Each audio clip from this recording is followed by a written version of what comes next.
Good afternoon, everybody. Good afternoon. It is Friday, and this is Table Talk with Brenda Perryman, and I'm Brenda Perryman, and we're bringing issues to the table today.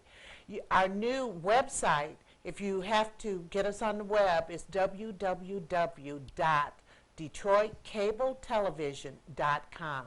Please use that one instead of the TV33 WHPR .com website today. If you want to call us, you can call us at 868-0342, 868-0351, or 868-4336, area code 313. And I know that everybody's not going to agree with our opinions, the things that we bring to the table, so we do invite you to call in. First, I'd like to introduce my co-host to you. To my left, I'm Cheryl Ajmu, CEO of the Ajmu Group. We produce a luncheon during the Detroit Auto Show, and we secure advertising for media companies. I'm Dr. Rose Moulton, clinical psychologist, author and speaker, author of Bloom, 7 Steps of Personal Transformation. Good afternoon. I am attorney Tiffany McEvans of Attorney Tiffany McEvans and Associates, PLLC, and I'm also an adjunct professor at Cooley Law School.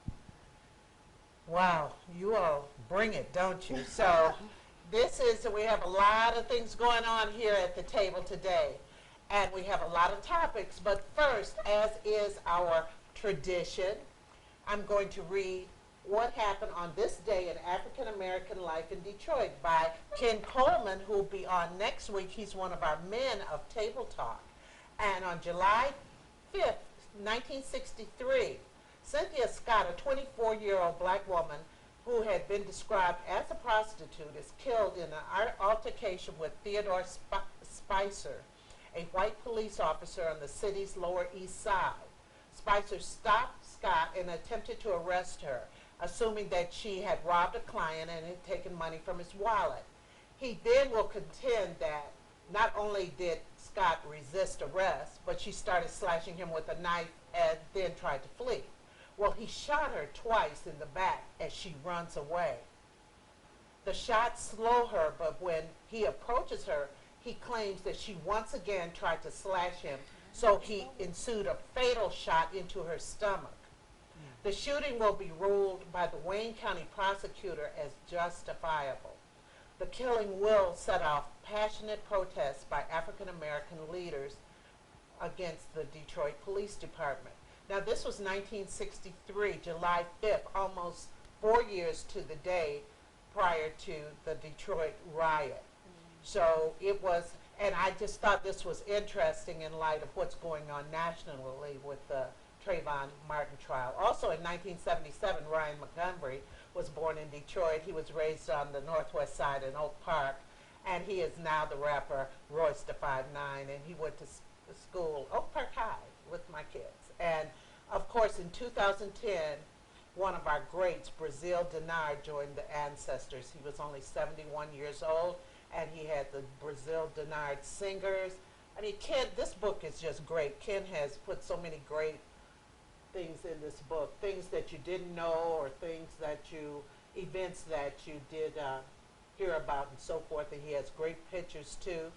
And today also, if you want to send us a message, you can send us a message on Facebook at Table Talk with Brenda Perryman. It's right on Facebook. If you have a comment about the show, I have the iPad here and I am ready. Now, to start briefly with what's going on, in Egypt they had an uprising. They don't want to call it a coup. A coup is when they take over, but I think it was a coup. And President Morsi, who was just democratically elected last year, they got him out of office. The people stayed on the grounds for like a week or so, didn't they? Yeah. It seems like over there, when they want something done, they get it done. They stay over there until it's done. We don't know the repercussions from this, but Morsi said he wasn't going to step down, but he stepped down. They do things a little differently over there. Now, Mandela, Nelson Mandela, he's on Life support. Yeah. What do you think about that, with his age being 94? You know, you have to always question when someone is that advanced in age. I mean, has surely out extended his life expectancy. When they go to extreme measures such as life support, is it really justifiable? Is it, you know, What is his ethical? quality Is of it- life? Well, Yeah. there's no quality of life. There was a quote in one of the recent articles we talked about before the show that says he's basically not there. They're just keeping him alive. There's a machine breathing for him. So you have to question, how long will they do that? You know, when will the family decide that all precautions or all measures have been taken to see if he Ensure. can recover and say, you know, this is it, enough's enough, and we're going to let him die and peacefully and just get him off of this life support. So what are your feelings on life support, end of life, if you were at an advanced stage or you had a terminal illness, would you want your family to take you off of life support? Cheryl? I think I'd want to stay on life support. I mean, You just be laying there. I'll just be laying there, but I don't know. You know, I don't know. That's how I feel right now today, that, you know, I want people to try to do all they And could. you're feeling good today. And I'm feeling great today, so, Well, that's a good thing. yeah. That's just my opinion, though. I would want to stay on life support till that I kind of agree with you. I'd like to, I always say I want to hang in there because you never know. You never know. I may just open my eyes because it has happened. But they say as you get older, and if you've ever really been sick, and you say, I can't take this, this is so hard for me, maybe it's best that I kind of just fade away. I felt like that once. Yeah. And I was glad I didn't go through. But really. So Rose, what do you think about that? Don't leave me on. Don't leave me on life support. I'm all about quality of life. And if, you know, there's a measure of time. So if the doctors say, you know, there's a good chance she could recover, let's put her on life support. And again, a measure of time, if you're talking months, definitely don't talk years, but don't do it for me. Because it's, you know, the physical body. And it's just my own beliefs, my own spiritual beliefs. My physical body will exist no more, but I believe my spirit will continue to exist. And so Oh, I of have course. these open conversations with my family all the time about death, about life, and it's just part of life. Don't leave me on. I would never want to. I've watched people who quality of life has totally diminished and kind of just hanging on, and it's just not a good sight to see. And I wouldn't want to do that to my family. I would want there to be some closure to that so they can continue on with their lives. Tiffany. I agree with Rose 100%. Because even if there was that chance that you could recover from that, you would never be the same. From the life support is actually functioning and keeping you alive. So that means that your brain cells, there are things that are being damaged in that process. So even if you were to recover and say breathe on your own, your brain cells and things have been damaged during that process. So you'd never be the same. And I agree with Rose as far as the quality of life. But that goes back to pre-planning with a will or a trust, because your family members need to know what your final wishes are. And we don't know what Nelson Mandela's final wishes are. Maybe he said, as Ms. Pyramid said, keep me on life support for as long as I can afford to stay on life support. We really don't know, but you have to make those proper decisions and inform your family. And honestly, you need to inform the right person, because everyone wouldn't be able to make that decision or choice for you, even though you want them to. So those are things that families, as Rose said, needs to talk about now while you're living, so that your family will know exactly what your wishes are. But me, myself, I wouldn't want to be kept on life support. Well, the funny thing is, I had to remove my father from life support. And that was hard, but the quality of life that he had, the machine was basically breathing for him.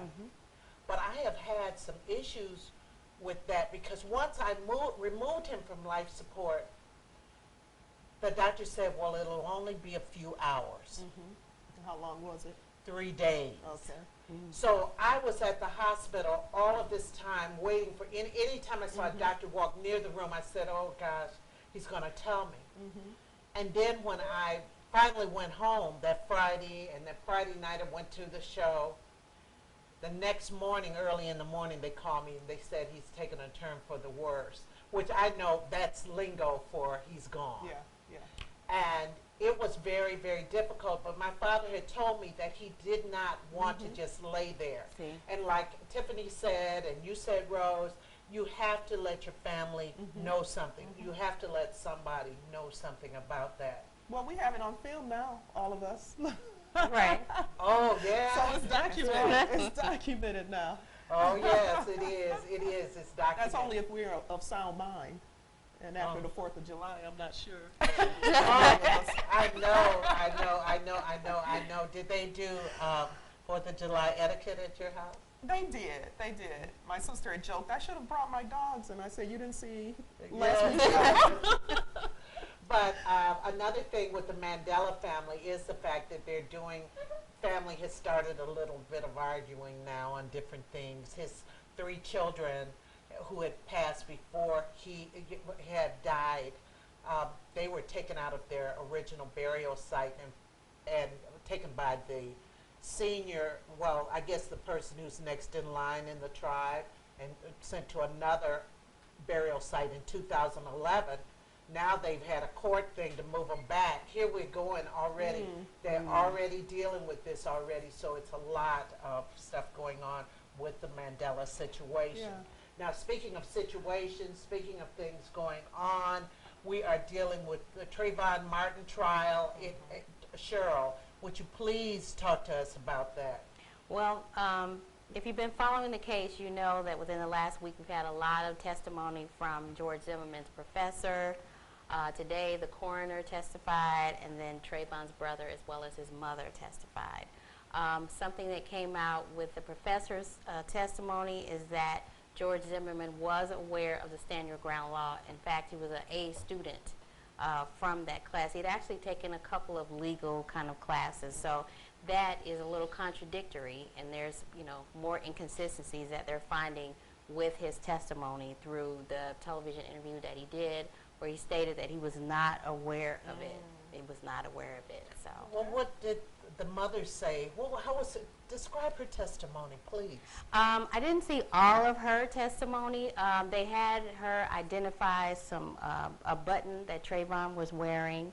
I saw more of Trayvon's brother's testimony, and I really wasn't sure where they were trying to go with his testimony, but they were asking him how did he feel, how old was he when his parents got divorced, and how often did he see his father, and did him and Trayvon have the same friends? And they were, you know, 3 or 4 years apart. No, I mean, I have an older sister. Her friends are not my friends. And so I wasn't sure if they were trying to, you know, say that Trayvon was this troubled kid, or, you know, but that didn't really Who was asking her work. the questions? The defense? The defense, asking- was asking Trayvon's brother that. Something else that kind of came up after Trayvon's brother's testimony, then it went to the news, and they said, oh, you know, Trayvon's brother was so articulate. And I'm not really sure, you know, why that was such a big deal. I mean, he's a college-educated student. He came from a good home, but I just got the feeling that they were trying to portray that Trayvon was this troubled kid, which they could not prove, because the brother said, we saw our dad every weekend. If we wanted to go over more, we could. So that kind of ended that testimony. And then today, I think as of about 1 o'clock, the coroner was still testifying. And what he said was there were no injuries to Trayvon Martin's right hand, so there was no bruising or anything like that. There was no blood under his fingernails. And then they went over, you know, just various parts of the body, and in every case he would say there was no injury, no disease. It was just the gunshot wound to the chest, which went right to his heart. So it's been pretty interesting. I mean, he was still on the stand when I came to the studio, but he was very detailed, and I think that, you know, he was maybe they felt like he was giving too much information. But he had his notes, and he was, you know, pretty detailed about everything that, you know, from how they collected the information, how the autopsy was done, And he, gave his credentials, and he was very, detailed about all of that. I think they were saying he was giving too much information, but I think Who was saying he was giving too much? both actually, but more the defense. Yeah, they were saying that he was giving too much information, and sometimes he would say, "It's my opinion," and he would say, "Well, there's a difference between opinion and fact." But he was saying, "It's my opinion that Trayvon lived between 2 to 10 minutes after he was shot." And then he said, and he probably suffered and he was in pain, but he couldn't move. And then that's when they said they objected. That was enough. Yeah, they objected, and then, they had sidebar. So. Tiffany, why would you say, you're a lawyer, you're a criminal lawyer, why would they say that they didn't want to hear more about that when they said he died, the 10 minutes? Well, it's quite interesting because you have this doctor that's qualified as an expert, and experts can give their opinion as to what takes place. It's just that when it gets to that information that you don't think will help you or will be damaging, especially hearing that this young man suffered, that's something that I'm sure the defense did not want in, because you have mothers sitting on that jury, and those mothers are human, and you can't help but to include that human element into your thought process. What if this were my child? So I'm sure that's why they, as Cheryl indicated, asked for a sidebar to not discuss that information on the record, because you don't want to get up and discuss that kind of information within the jury. Now, if it was just an objection to hearsay, you can explain your reason as to why you think this is hearsay or speculation, but you don't necessarily want to go in front of the jury and argue why you don't want them to hear about how this young man may have suffered. I've had homicide trials where the trial is going on and the parent of the deceased is in the courtroom and gets emotional and begins to cry. And I would ask for a sidebar, and I've asked for the judge to, excuse the jury and have a conversation with that parent, indicating that we understand that there's a lot of information, that they may be emotional, but if they have a difficult time, to step outside of the courtroom. Because, the judge will say, well, discard that or don't pay that any attention, but you can't help but to see this crying mother sitting in the back of your courtroom. So that information and testimony, letting the world know, letting the jury know, those mothers know that this young man suffered and that he didn't have any of George Zimmerman's fluids or any type of DNA under his nails or any type of bruising or anything on his hands. And Mr. Zimmerman has argued that they were fighting. And now, not only is it information inconsistent with what you're saying, now we're listening that this young man suffered. The defense definitely didn't want the jury to hear that. Yeah. Wow, that's it. That is terrible. That is interesting. I was the DNA expert the other day. I watched him talk about that gun and how none of Trayvon Martin's DNA was on that gun. And that was a very important piece, in my opinion. But I saw some of the opinions of some of the so-called experts that the news shows have on.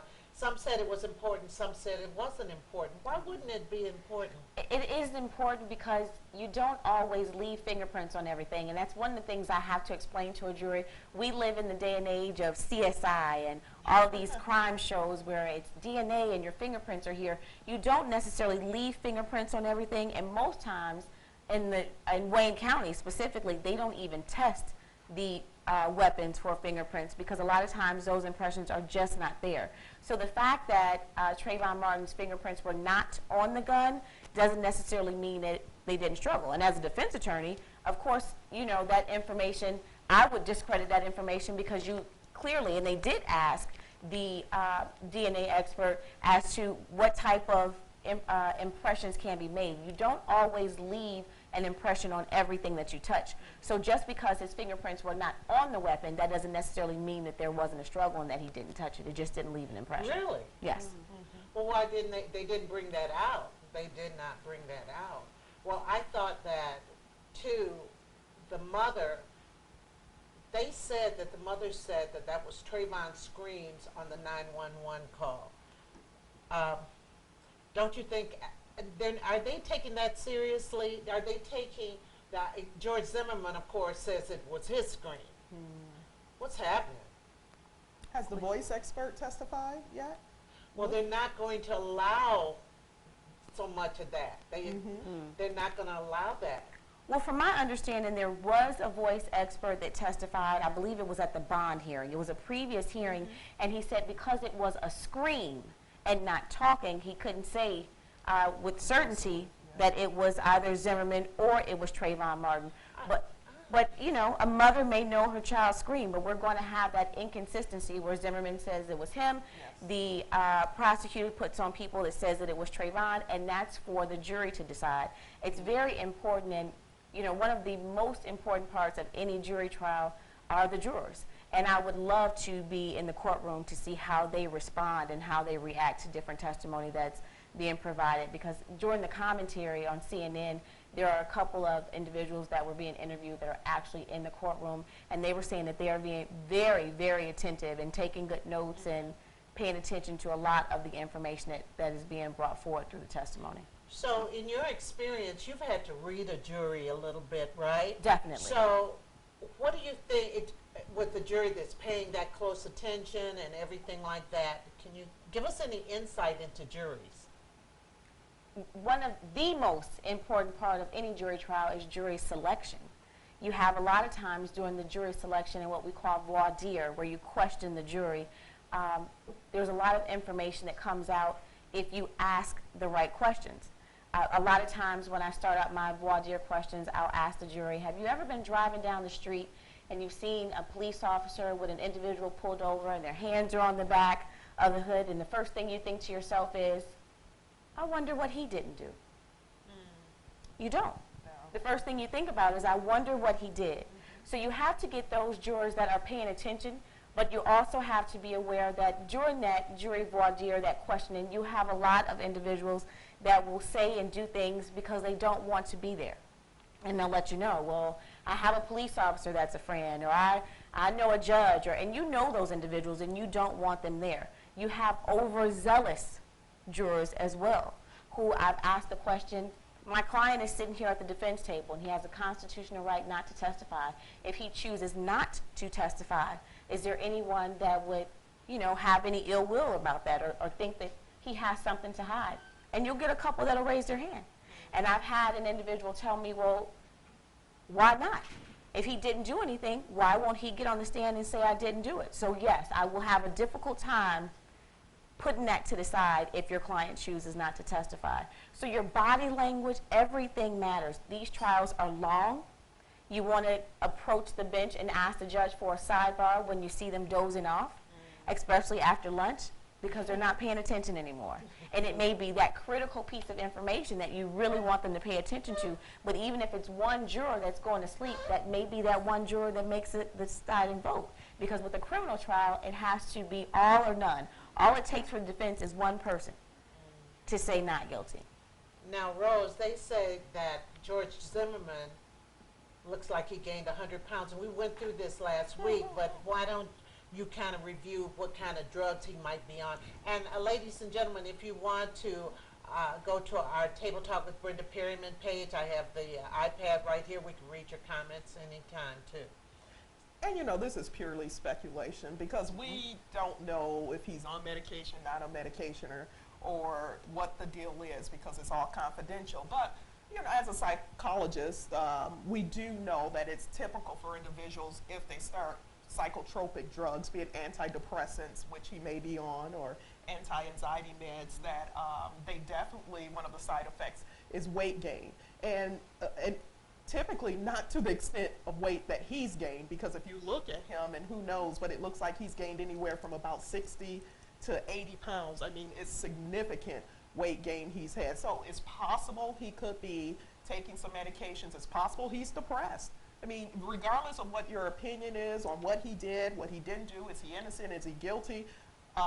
If this man, and this is debatable too, has any type of conscious, well, you know what? I take that back, because he doesn't even have to have a conscience to be depressed. He's more than likely depressed because his life has changed so drastically and so dramatically. So depression is a condition that can cause weight gain as well. It can cause weight loss. It can cause weight gain.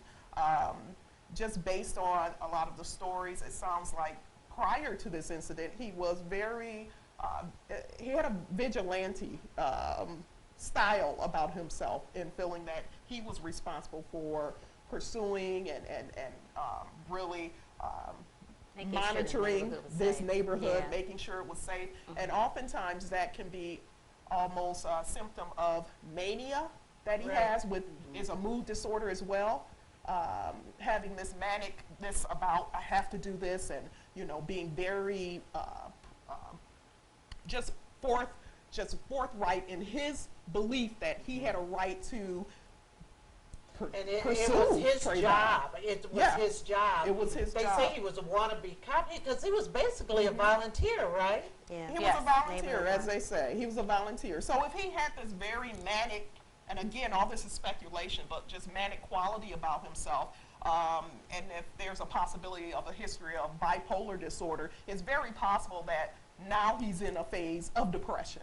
When he was dealing with Trayvon, very manic, out at all times of night, monitoring the neighborhood, looking for trouble, it seemed. I don't know if this man was so much trying to ensure peace as he was looking for trouble. Well, when I think about the opening statements of the prosecution, it was like he said, they always get away. Mm-hmm. And so by saying that, that told me something. Yeah. I mean, it might have told me wrong, sure. But now, I don't know if you guys heard about it, but there was another African-American male who was arrested for breaking and entering. He got 5 years. Oh. So I don't know if he was involved in that, but if he In said that they area? always, yeah. Oh, in that If they area? always Okay. get away, who is he talking about? Because that particular person, I mean, for breaking and entering, he got 5 years. He So didn't he get didn't away. get away. Mhm. So is he really talking about criminals, or is he talking about something else? Well, I mean, we it makes you could wonder. talk about this forever, and Yes. I wish we could, but I want to say one last thing about this was the fact that he did not know the street names. He was telling the 911 caller, the non-emergency person he was speaking to, he said, well, you went down the street, I don't know the street name. If this is his neighborhood, wouldn't he know the street name? And if he's the king of neighborhood watch, wouldn't he Yeah, know? I think more so if he's the king of neighborhood watch. He's a king of neighborhood watch, but you don't know the streets. The king of neighborhood watch. Now, real quick case is 50 Cent has a case, and it's his the mother of one of his children. She filed a case, said he came in and tore up her apartment, her condo. She locked herself in the room and in a bedroom, and he kicked that door in and kicked her. So the police said it was $7,100 worth of damage. They said he could get 5 years if this indeed happened, And he has so much money, he could probably get Johnny Cochran to come back from the dead, I think. But, that's a shame. Why aren't people smarter? Well, they say you can, they're still the same inside. Yeah, my grandmother used to say, you can't buy class, you can't change. Like if you're raised a certain way, even though you're moved into another environment, you're still going to have those, tendencies. You're still going to have fight or flight. Even if you've made a lot of money, if you grew up a certain way, there are some things you're not going to forget. That goes with anything. Whether, you grow up and you're eating cereal every day, or you grow up and you didn't have a TV in every room, when you get some money, you might get a TV in every room. So what I'm saying is the way that you're raised, it kind of trickles over. And maybe, we don't know. Maybe she did something Character to is character. antagonize him and he did that, or, But you regardless, don't know. with antagonization, you need to walk away. But he's denying. Let's just, this is all I'm all allegations. over it. I'm getting on it. Yeah. This is all allegations. He's denying it. We should always take That's any right. any claim of domestic abuse should be taken seriously. So let's say that. Right. But at the same time, these are all allegations here. Thank you, Dr. Rose. I don't know. I see that it happened allegedly June 23rd. I know this is your area here. Go for it. But I'm wondering when it was reported, because we all just recently heard about it. So if it happened June 23rd, did she report it right away? And again, it's not to question her, question him, but all of this is allegations, and we don't have all the facts. That's right. And please understand with domestic violence, as Dr. Rose said, you always take it seriously, but I want everyone to know and realize it's a thin line between love and hate. And we were not there to see exactly real what thin. happened. It's a very thin line. So I've seen situations where they seemed very awful, and then the witness gets on the stand and she says, well, yeah, I kicked the table and I broke it. But in the police report, it says he threw me into the table. So, you know, Mark Twain once stated, you don't have to remember the truth. When a person keeps telling the events, especially when it's a traumatic event, and something changes, that's a key indicator that this person is embellishing, or this is not actually a truthful encounter. Because if something traumatic happens to you, every time you recount what was stated or what happened, it's going to be the same. You don't have to remember the truth. And we weren't there. So as Dr. Rose stated, these are merely allegations. And hopefully, this young lady is okay. I hope that he did not actually do this, but if he did, he should be punished accordingly. Absolutely. And just speaking to that 5 years, when the news or when you're arraigned on a charge or when you're charged with something, what they give you is the maximum possible penalty. So that doesn't mean that he's actually going to receive 5 years. That's just the maximum possible penalty where they are for that particular charge. Right, I figured that. Yeah. I really figured that he wouldn't get 5 years. But of course, Wesley Snipes went to jail for a year or so, and he's out now, rehabilitating himself. Now, And do so you think, let me ask, do you think that sometimes when people are celebrity that they're targeted more?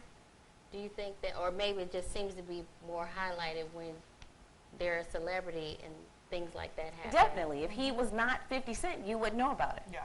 Domestic violence is happening right now, every day, unfortunately, but you're not hearing about every story. You're hearing about this story simply because of who he is. Right.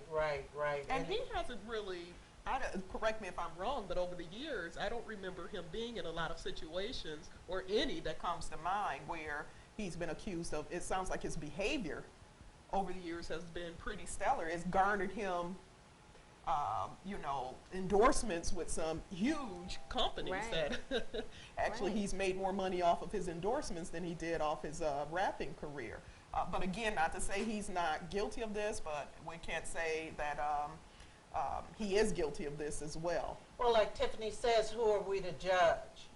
We just hear it and everything, and you hope it's not so because you thought he did, you know, has rehabilitated himself from his past. And, you know, he had a very violent past. But Dr. Rose, and we could get into this another day, that we know that your past sometimes comes back to haunt you in different ways. Isn't that correct? Yeah, you know, it's correct. As Cheryl was explaining before, I'm a firm believer. You know, there are people out there that say, oh, if I just made $1 million or a couple $1 million, my life would be so much better. But I'm a firm believer that money just accentuates wherever you are Mentally. in the present. Right. So if you are unstable, you know, now you have a whole bigger platform to be unstable That's right. on. You know, if your life is pretty stable and you're pretty consistent, now, you know, you add money to the mix, now you have a bigger platform to be stable and consistent on. So it just accentuates wherever you are currently. Absolutely. Well, as usual in local politics, we are full of stories and full of things, and we have some clarifications too that are coming on. But Kevin Orr, the emergency manager for the city of Detroit, is going to be taking creditors on a tour of Detroit. He wants them to see the poorest areas of Detroit. But does anyone have an opinion about that? When I heard it, I thought it was a great idea. I know it's unconventional. Right. My husband was discussing the story with me a few days ago, and the first thought that came to mind was that's a great idea. It's unconventional, but people are often so far removed from the situation as creditors are. To take them, and we've driven through these neighborhoods, you know, all of us, most of us have driven through these neighborhoods. The zip code that they're saying was close. I went to school. 205. I went to high school in that zip code. I didn't live far away from that zip code. And it gives you a whole nother perspective when you are able to see, you know, firsthand what's actually going on. That area over there, I've driven through it sometimes, and several people they've nicknamed it Little Beirut because it actually looks like a war zone. So creditors who are wanting to get money from individuals and they go there and see it, it's almost, what was the old saying, you know, you can't squeeze blood from a turnip, you know. It's going to really give them a firsthand look at what the situation is actually comprised of in these different areas. What do you think he wants from this? You think he wants to them to erase the debt? I don't know, erase or be more lenient. Yeah, probably more lenient. Okay, I hope it does some good. I really do. It because you know they want bonds and everything to help. I don't know if Detroit will be able to buy their way out of any of this. I really, really don't. I don't know what's going to happen. Everybody has a feeling about the emergency manager and everything, and so much happening, especially here in Detroit. People think their voting rights have been taken away because of the emergency manager. But the coffers are drained, according to many people. Now, there are some people who say that Detroit has money. I'd like to see where it is, but a lot of people are saying that Detroit has money, especially politicians. And speaking of politicians, the Detroit City Council has to choose a new president because Charles Pugh is still missing. Still missing. Still missing. Wow. That sounded like an echo. Still missing, still missing, still missing. And I mean, I'm not laughing at the still missing and everything, but they have disclosed more text messages. They claim came from Charles Pugh to the mother today. I don't know, and I read a little background on the family of the young man, and they've moved around quite a bit and have finally settled in the Detroit area. And they say he was a typical teen and stuff like that. I think the jury's still out on all of this. Isn't that right, Miss Tiffany? Definitely, most definitely. We still don't know. And, you know, it's interesting, and we all say that Charles Pugh is missing, but he's where he wants to be at this time.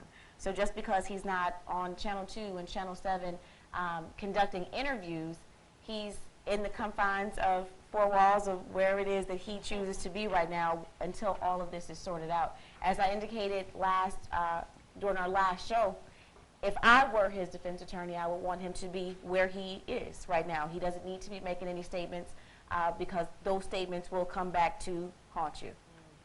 Absolutely.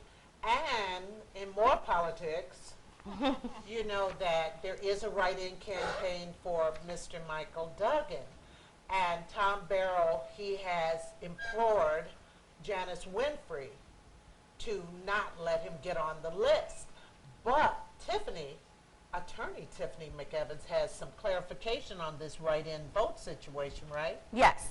Actually, what he needs to do is do a declaration of intent, and that declaration of intent needs to be filed 2 Fridays by 4 p.m. preceding the election. Now, we had numbers that we had thrown out on Monday, but what those were, it was speculated that 60,000 to 80,000 voters will come out during the primary election.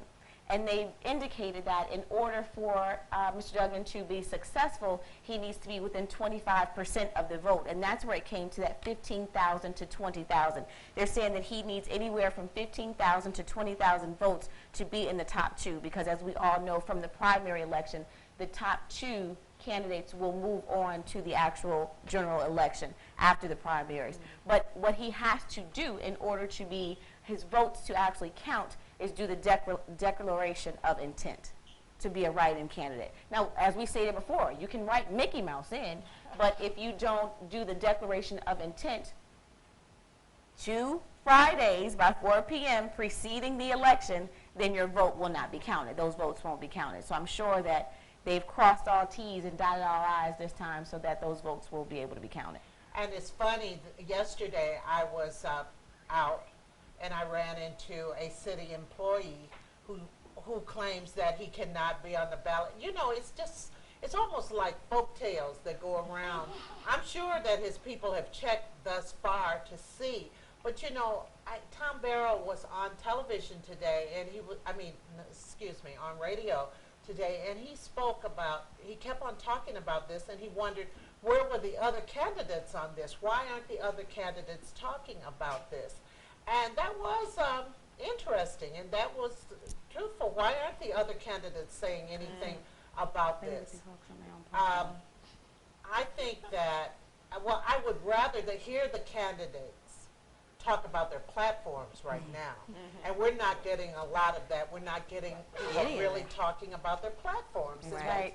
that's very, very important. I don't understand this. So is this residency thing or this deadline thing, is that the thing that's what we're going to talk about until the primary? You know, personally, I think that Mr. Barrow has actually given Mike Duggan much more attention, and he's actually helping him as opposed to hurting him because he's keeping him relevant. Yes. He's keeping him in the paper. He's keeping him on Facebook. He's keeping his name out there. So he's kind of helping Mr. Duggan more so than hurting him because, as you indicated, we don't know what his platform is. We don't know what it is that he wants to do to try to improve the city of Detroit because every time he gets the spotlight and is in the media, he's always focused on Mike Duggan. Yeah. And I think if you're a Tom Barrow supporter, you're going to be a Tom Barrow supporter That's right. regardless. But if you're undecided and you continue to see this guy who wants to head the city, the only thing he's talking about is getting this other guy up. That's right. It really makes you question. You know, again, in the presidential elections, it really pained me when the commercials would come on that attacked President Obama as opposed to really pushing what that candidate's platform was. It always makes you question, do they have a platform? Do they have a voice? Or is their offense to get in office That's right. all about Putting somebody else discrediting down. someone else? Yeah, well, I think with Tom Barrow, it seems like he's talking so much, like you said, about Duggan, that it is putting attention to Duggan, but it starts to make me wonder, does he think that Duggan is a real threat to him? Yes. Well, seems like it is. I mean, would you try to get rid of somebody that wasn't a threat? I mean, you have to think about it that way.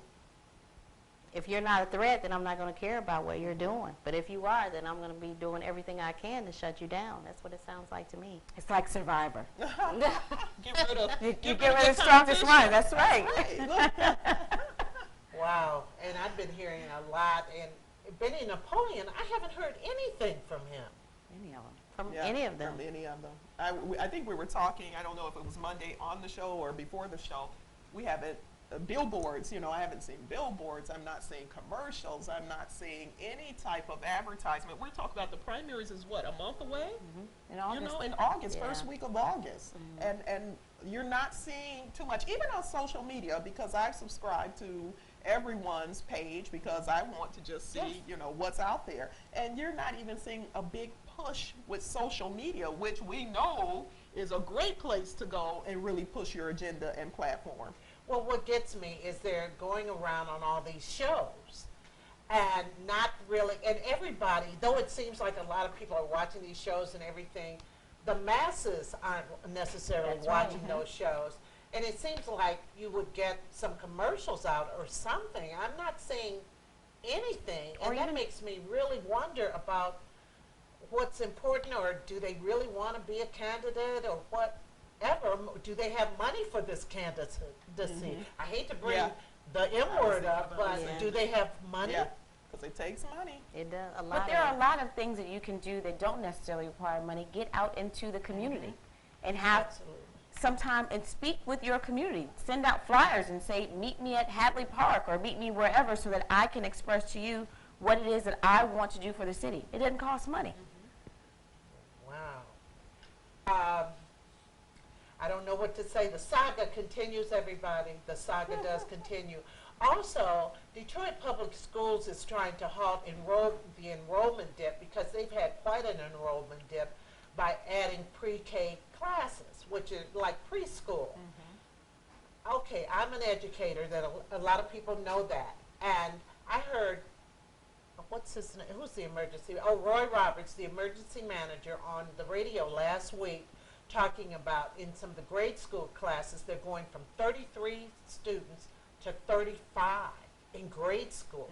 I wouldn't want my child in that class. In grade school? Yeah. I think that that's crazy. So how many people are they going to have in this pre-K class?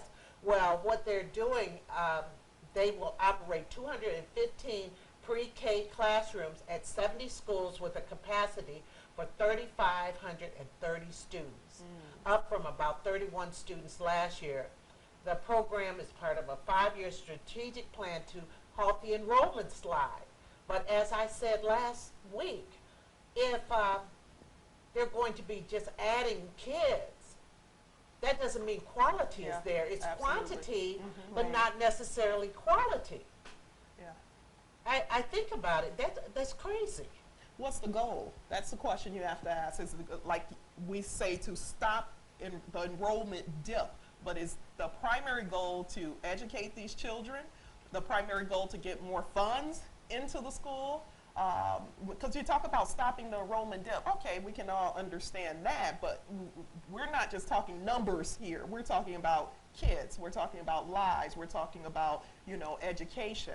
So you get all these kids in these pre-K classes, and then what do you do with them? We know that there's a crisis in the ordinary classrooms, That's right. K through 12. Right. So are we just creating more of a crisis by starting a crisis pre-K, you know, Well, 3 to 5? I think there is, and students learn differently, and once students get in school, you start seeing their particular learning styles, and if a teacher has to run to this group, and this group, their effectiveness goes away. That's right. You have to be effective, and I see why people are fleeing from Detroit Public Schools. I hate to say that, but I see why it's happening. My grandson went to Detroit Public School for his pre-K, for preschool. It was a great classroom. There were only about 20, 22 kids in the class, and she had a helper. That whole situation doesn't exist anymore. Yeah. In fact, I've talked to that particular teacher, and she is so disheartened with education.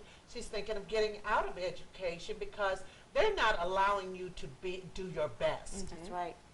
And think about it. You have children. If you have a child, what do you want for them? You want nothing but the best. And I don't understand the parents not being more up in arms about this, about class sizes. Yeah. Class sizes mean a lot. Yeah, so many elements to it. And you know, when you talk about pre-K, kids 3 to 5, all the research has shown, let's talk about Head Start program, which was initiated, you know, many years ago. But research has always shown that that has been a benefit for children who went to Head Start. But the goal of Head Start was to prepare children That's right. from economically disadvantaged families, to prepare them for school because they were economically disadvantaged and perhaps they would not get the exposure that other children would. So Head Start has been excellent in doing that. Again, I look at this initiative here. What's the goal? Is the goal just to, again, halt the enrollment dip? Or is the goal to get these kids in and prepare them, or to educate them, or to give them a solid foundation that's going to help them do better through K through 12? I just think that it's a bad idea. Bad idea. It's great to have a pre-K program, but it needs to be a quality pre-K program. We have a few more minutes. If you want to call us, you could call us at 313-868-0342. We got a lot to move on to. Time starts running on us so quickly because we get into these conversations and we're so passionate about them. I really hate that situation. I really do. And there are a lot of very, very, very, very bright students in Detroit, and I think that they should get the best. I think that they should have the best teachers, which there are excellent teachers in Detroit, but you have to be allowed to teach. That's right. Yeah. You have to be allowed to It sounds more like a babysitting service as opposed to a pre-K program. Good point. Interesting point. Now, Governor Snyder has signed a bill that spelled the end for Buena Vista schools and Inkster schools. Both school districts are primarily black school districts. Buena Vista schools is up near Flint, I believe. And they ran out of money. In fact, Buena Vista couldn't even at one point pay their teachers, which was a bad situation. And Governor Snyder said that the decision will be made in days, not months. And I think about the Inkster school system, where Inkster is located. Will those schools, children go to Wayne schools? Because Wayne is down the road, or Dearborn is down the road, and stuff like that. So they're out of their neighborhoods. You know, I remember it was nice to go to a neighborhood school. and grew up with the same kids, a lot of the same kids. Did you all go to schools?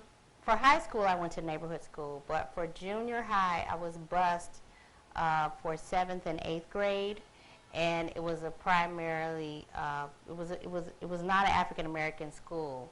So as kids, we didn't really think about it until years later. This was like at our high school reunion. There were some kids that I grew up with. We went to these schools and we got to high school, so we were, mingling with other races. 7th, 8th grade, 9th grade, 10th grade, we went to African American school. Now, And was the busing for racial equality? I'm assuming that's what their goal was. Now, Cheryl was in Memphis. Memphis, Yeah, so Tennessee. it was a little different. But once we graduated from high school, when we got to high school, we looked back at our yearbook from the 9th grade. And you know how you have your superlatives? We didn't notice this, but for how we were voting, when we saw the winners, it was always one black person, one white person.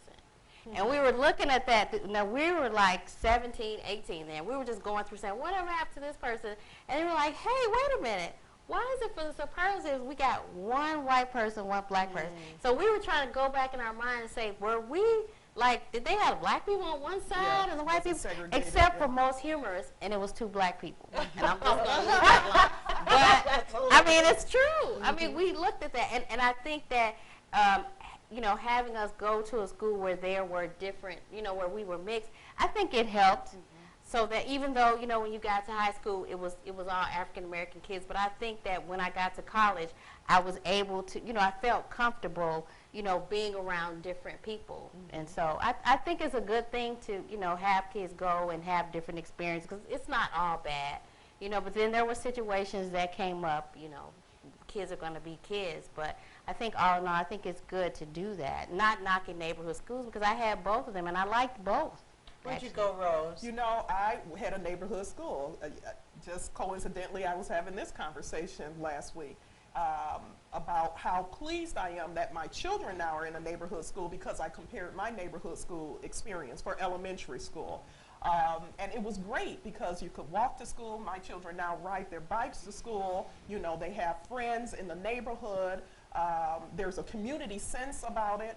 When you have neighborhood schools and you have people who are invested in the homes in that neighborhood, they're going to be more invested in the quality of education that is being given at that school. I agree with Cheryl that there is a benefit to having, just variety. There's a benefit to having variety, racial-wise, also. Well, that's the world. That's the world, Exactly. and it's representative of the world.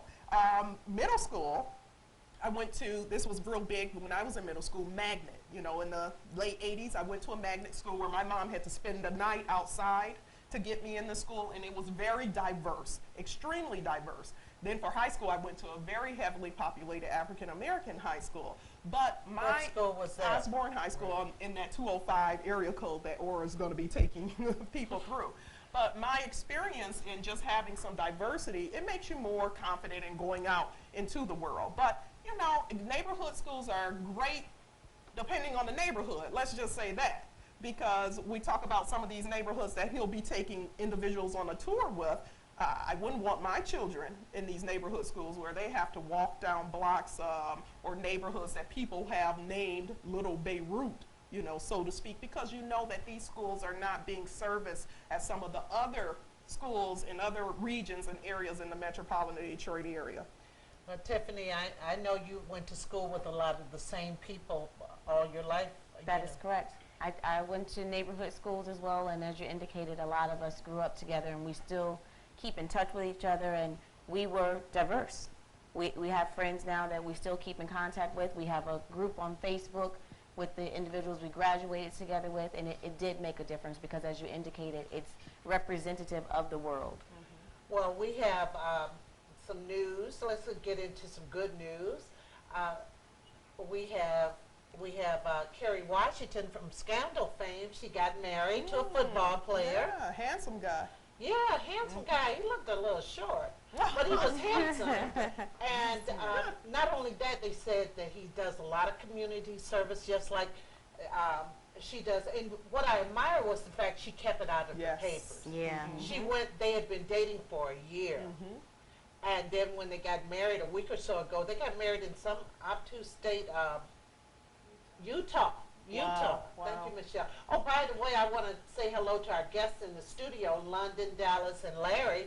They're in the studio today. Our young guests, they're visiting the studio. Hello, guys. And they were brought by their uncle, Chris Summerall, who is one of the men of Table Talk, and they will be on next week, stirring the pot again.